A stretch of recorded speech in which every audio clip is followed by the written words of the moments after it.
Hey guys, today I'm going to be talking about the first chapter of this London System repertoire. So, this chapter will be talking about the most popular lines according to ChessBase. So, this is going to be covering the most popular lines I'm going to be seeing in this variation. So, let's get to it. So, in the London, we go d4. The most popular move is knight f6. We go bishop f4. So some people go knight f3 before they go bishop f4, but in this repertoire I recommend bishop f4 right away. So d5 they go, and e3. So again, knight f3. Before that is also acceptable. So c5, but then we go the trusty knight f3. So you can change the move order, but we have the same plans.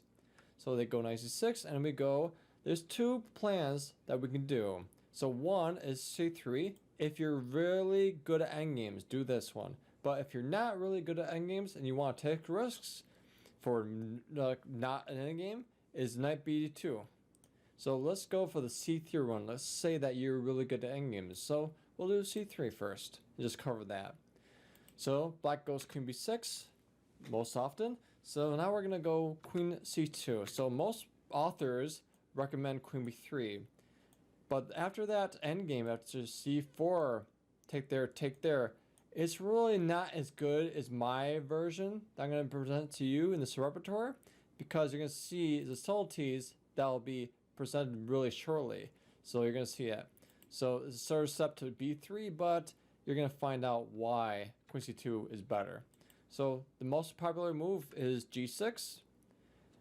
We go knight b2. They go bishop b7. This is all according to the most popular lines from ChessBase. So we go h3. This is an important move for this difference for the endgame. Also, just having a hidey hole for the bishop if they go knight h5. So they go castling most often. We go bishop b2. So why do we do bishop b2, not bishop b3? Because if they go bishop b3, then they hit us with c4 and they have to go back. So it makes us look silly. So instead, we're smarter than that. We go bishop e2. They go now bishop f5. So now is the time to make the difference. Bishop, queen b3 rather. So they take the c4 move into effect. So we take this queen. They take back. We go e3. So that way the rook is not tied down to the a2 pawn. So we can move it over if you want to. So most often they play b5. And we go this key difference. This move is the key difference between this one and the older line that was queen b3. g4 now. h3 helped with that. So now the most popular response is bishop b7. And now we just queenside castling. And if you see this plan over here, white has a lot of play with the kingside pawns rather, and just attacking this king relentlessly. So you can have creative attacking chances, and you have a plan. Whatever you want to do, it's a game. So as black, you don't have anything. You can't do even knight f5, knight b3. If there's just think about it, I'll just take that knight for all the tempos you wasted. So basically, the basic premise of this variation endgame is white has all the play. Black has nothing in return for a lack of space, lack of activity, and definitely a worse position overall in this endgame. So if you're really not really in the mood for doing endgames, let's go back to this position. So we go the other way. It's risky, but it's not the endgame. It is knight b2.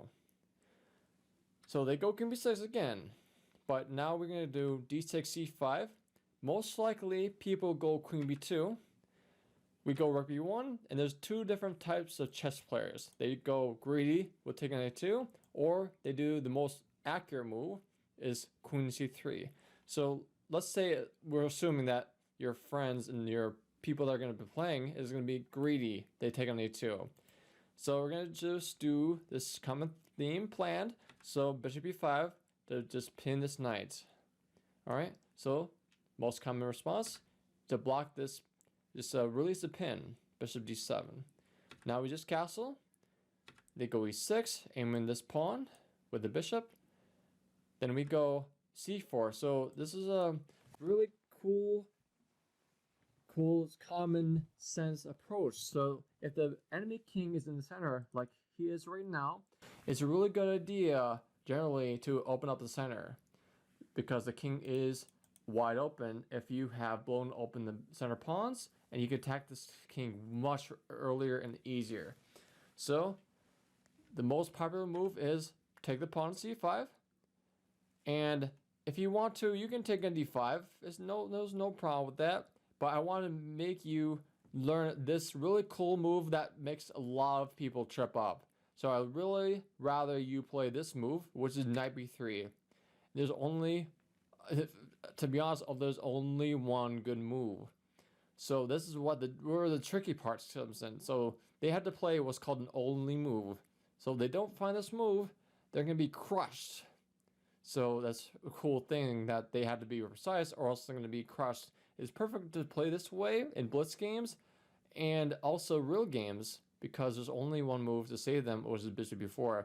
And you're probably thinking, what are you talking about? Can I just go bishop e7? I'll be fine? No, the queen is very vulnerable. So we go rook a1. You have to go queen b2. Now we do bishop c6. They can take either way. I'll see either way. So bishop takes there, or pawn takes there, but bishop e5, and the queen is totally trapped. The best thing to do is sacrifice the rook on a1. So black is totally losing. So with the bishop b4 move is delaying a little bit of the inevitable. So now this one needs to do the same thing playing. So take there, rook a1, queen b2, bishop e5. They just try to block this attack, but we go still. What do you think we should do as white? Yes, rook b1 again. So the best thing they can do now is take the bishop on e5, take the rook on a1, b2 rather, and now we have this knight c5 move attacking this bishop. That is looking good, really good, and this endgame is totally winning for white. Even if they go with a bishop instead of the pawn, the same result happens, but even worse. But rook a1 first, queen b2, bishop e5, bishop c3, rook b1. They take the bishop, we take the queen, they take a rook, but then we go knight a5.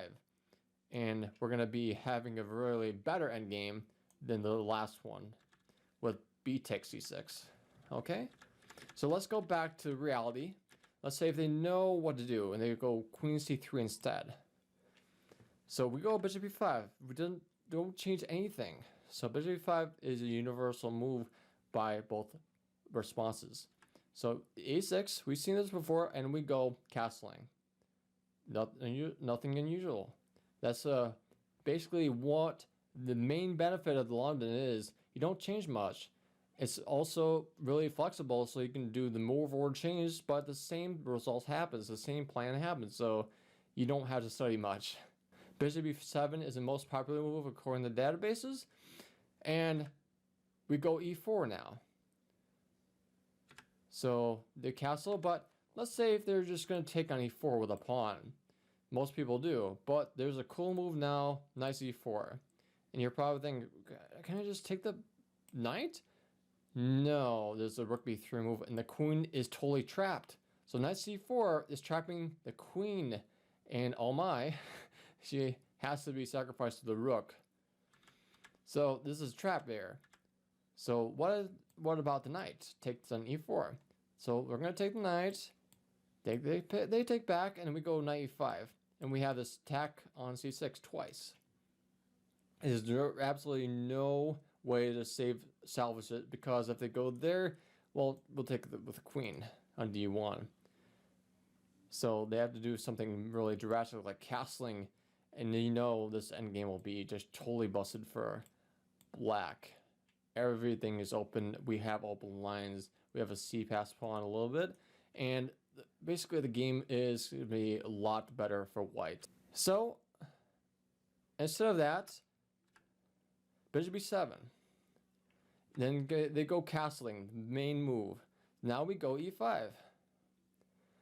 They go knight e7. We go knight b3. So this is a cool move. because already they have to play an only move. So the cool thing about this variation I'm proposing for you is that black has to find only moves constantly, because this head up. So the only move for black to survive, absolutely survive, are also going to be pretty much losing a lot of the material, is queen b4. That does know that we're trying to do bishop d2, trapping the queen with knight b3 move.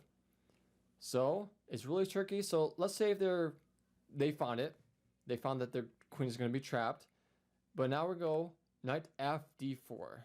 They take it usually. They pretty much have to do that. Again, an only move. Knight takes back. We're attacking the queen, so they go queen takes e5. Now we go rook e1 to plan to go to rook e3 to attack him in the king side. So they typically go a6. We go bishop e3, another attacking piece, and b5. Let's say if they go rook e, we go rook e3. And one thing that I want to just tell you about is that they can't take the knight on d4 because this is just called the discover attack, and we win the queen on d4. So they can't take the knight. So you're not crazy that I didn't do this queen d4.